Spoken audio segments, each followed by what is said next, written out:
Aquí podéis ver todos los componentes de Wheel Leader, el primer juego de una serie que se va a centrar en batallas aéreas masivas para 2 jugadores y un par de horas de duración.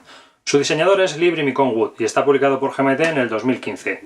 Todos estos son los componentes que forman el juego y que van dentro de la caja que estáis viendo.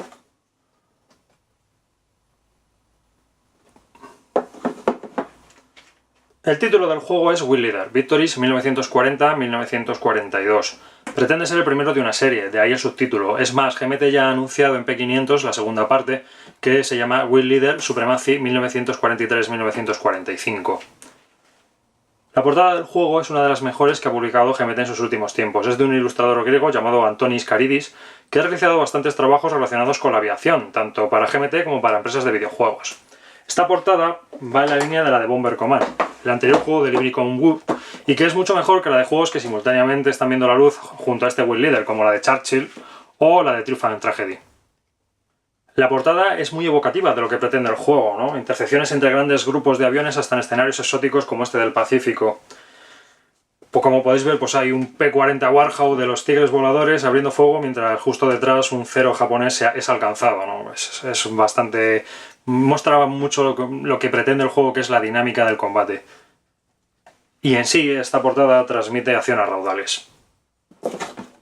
En la parte de atrás encontramos toda la información que necesita un posible comprador para poder decidir si se lleva el juego cuando lo ve en una tienda, ¿no? De esta forma, lo primero que vemos es una foto que ocupa la mitad de la caja y que nos muestra una escena con un ejemplo del juego de un ataque americano contra una flota japonesa defendida por Zeros. Lo primero que llama la atención es que la acción transcurre de perfil, en 2 dimensiones y en una cuadrícula. La parte inferior está dividida en 2. En la parte de la izquierda tenemos un texto que nos describe el juego y se razona el porqué de esta vista en perfil. En la parte de la derecha tenemos un ejemplo de las fichas y varias cajas donde nos describen el número de jugadores, 2, la duración, entre 1 y 3 horas, y la escala del juego. También viene una lista de componentes y la típica escala de GMT donde nos indica la complejidad del juego, que es 6/9. Y si es disfrutable para poder jugarlo en solitario. La escala de complejidad es una de las cosas que a mí personalmente menos me ha gustado. Me hubiera gustado encontrarme con un juego más sencillo como Knife Fighter, que tiene 4 y que es lo que me daba a entender las imágenes del juego así. Veremos si finalmente es más complicado de lo que parece o simplemente es que tiene en cuenta muchos de los factores que entran en el combate aéreo como parece ser. La parte inferior de esta caja está dedicada a los créditos de la editorial y de las personas que han participado en la creación del juego. Dentro de la caja pues encontramos 2 dados de 6 caras de 16 milímetros, un paquete de unas 10 bolsas Ziploc. Todos los juegos de GMT traen este pequeño paquete, aunque yo suelo adquirir Counter-Strike, ¿no?, que también son de GMT, para guardar y tener organizadas todas las fichas. Los Counter-Strike salen baratitos, salen por 2,5 €, una cosa así. La hojita, que siempre viene, ¿no?, dándonos las gracias por adquirir el juego y que ha sido Mike el que ha montado la caja para enviarla a mi casa. Si faltaba algún componente o alguna cosa, pues es culpa de Mike, que no lo ha metido bien en la caja. El juego incluye 40 tarjetas de aviones distribuidas en 5 hojas. Son tarjetas de cartón, aunque podían haber sido perfectamente cartas. Pero según el diseñador, el cartón es más barato de producir que los naipes y sobre la mesa queda igual de bien. Las tarjetas tienen 2 lados. Por el lado frontal tenemos la nacionalidad, el tipo de avión y los puntos de victoria que otorga derribarlo, una ilustración de perfil del avión con el esquema típico de colores que utilizaba y después los valores que utiliza dicho avión o modelo en el juego, así como las reglas especiales que utiliza. Por último viene la nacionalidad y el mes y el año de entrada en servicio.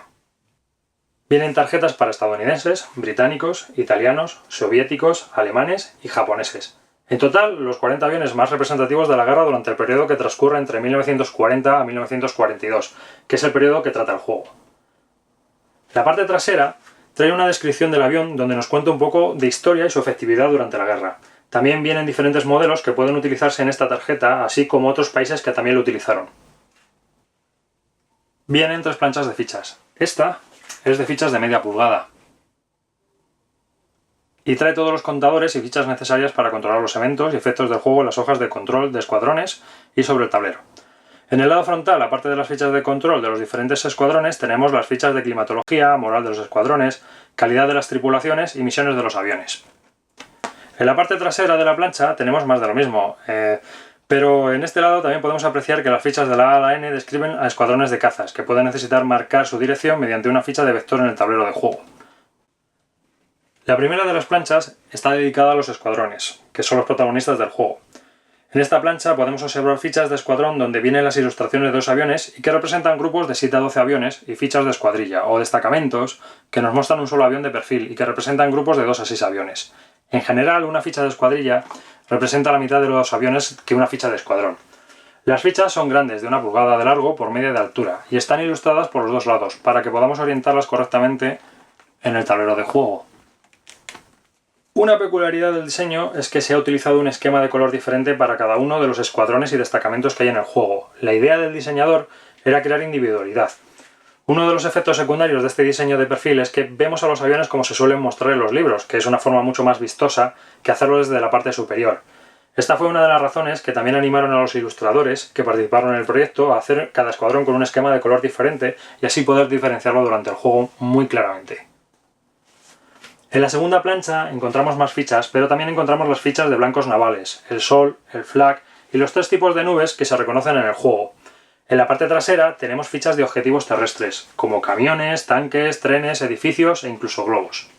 También tenemos la típica hoja de ayuda. En este caso vienen 3. La primera trae la secuencia de juego por un lado, con el orden de iniciativa dependiendo del posicionamiento de los aviones, y varias notas relativas a diferentes partes de las reglas, necesarias en las reglas del juego como los movimientos, las alertas o la parte relativa al combate y a la propia secuencia de juego en sí.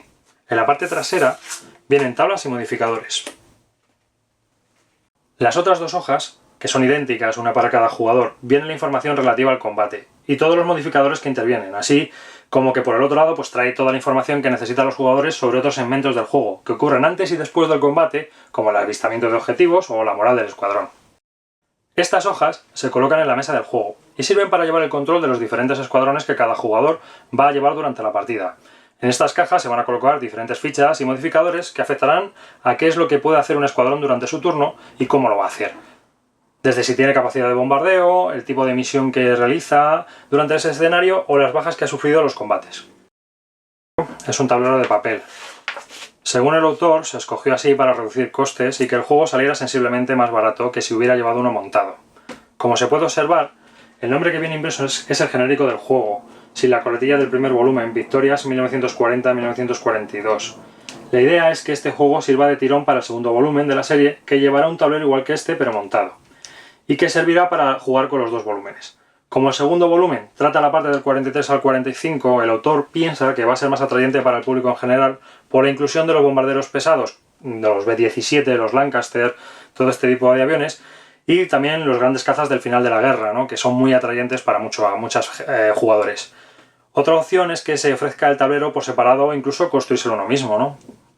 Como se puede ver, el tablero tiene unos 86 centímetros por unos 56 centímetros. Es una cuadrícula rectangular de 26 cuadrados horizontales por 20 verticales, en el cual pues, se pueden establecer coordenadas para el despliegue de los escuadrones durante los escenarios. El tablero viene marcado con unos números y unas letras que nosotros podemos utilizar pues, para desplegar nuestros escuadrones cuando se nos represente un escenario. Las características más peculiares que tiene este juego es la escala. No tiene escala.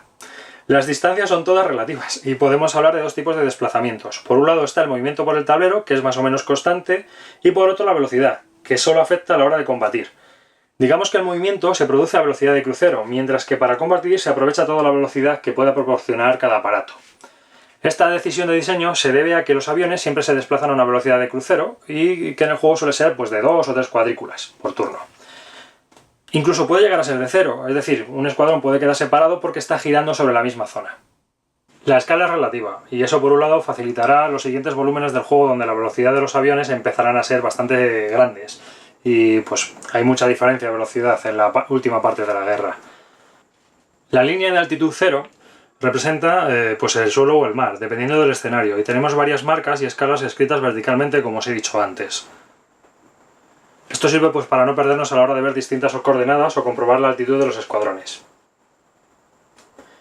En la parte superior izquierda es donde se indica la posición relativa del Sol, con respecto a los escuadrones. Esto es importante tanto para las líneas de visión como para los ataques que provengan de la zona donde se encuentra el Sol. Para terminar pues tenemos los libros de reglas. El primero de ellos son las reglas. Es un libreto de unas 48 páginas divididas en 2 partes. Hasta la página 31 comprende las reglas básicas y a partir de ahí viene lo que el diseñador denomina Wheel Leader avanzado. Cuando coges el libreto de reglas por primera vez pues te asustas un poco pues, al ver el grosor que tiene este pequeño libro. Luego te tranquilizas un poco cuando te das cuenta de que el autor ha organizado el contenido en dos columnas, dejando las reglas en la columna interior y dejando la columna exterior para notas, ejemplos e imágenes. Así que podríamos decir que las reglas básicas ocupan solo 16 páginas de las 31 que ocupan. Lo cual, pues es una cosa que a mí me tranquilizó un poco. Porque como ya os he dicho al principio, yo pensaba que este juego pues iba a ser un poco más sencillo y que iba a estar en el nivel de dificultad del Night Fighter.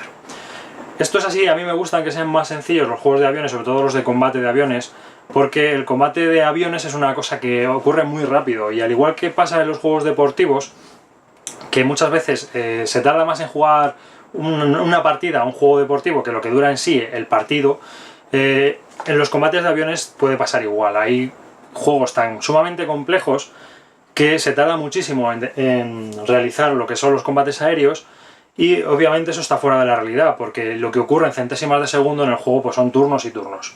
La filosofía del juego está inspirada en un antiguo libro de Mike Speake llamado Air Battles in Miniature y publicado a finales de los 70. Mike Speake es el autor de muchos libros técnicos sobre aviones de combate de todas las épocas y algunos de sus libros fueron publicados a finales de los 80 por Orbis, en una colección llamada Tecnología Militar.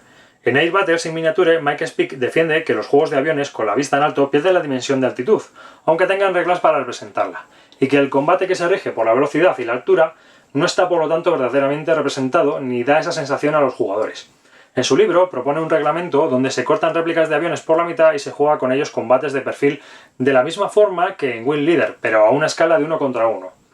Como los raids de bombardero se acercaban en línea recta a sus objetivos, se utilizan solo dos dimensiones, el eje que va a lo largo de la dirección del raid y la altura con respecto al suelo, simplificando las maniobras y el combate a persecuciones y cursos de colisión. El juego y las reglas nos cuentan cómo evolucionó la guerra aérea a partir de los debates de preguerra sobre velocidad contra maniobrabilidad. Naciones con aviones ágiles como los japoneses y los italianos y naciones con aviones menos maniobrables pero más rápidos se enfrentaron. Y el juego nos muestra cómo la aceleración, la velocidad y la altitud dieron una ventaja a las naciones que fabricaron los aviones más potentes.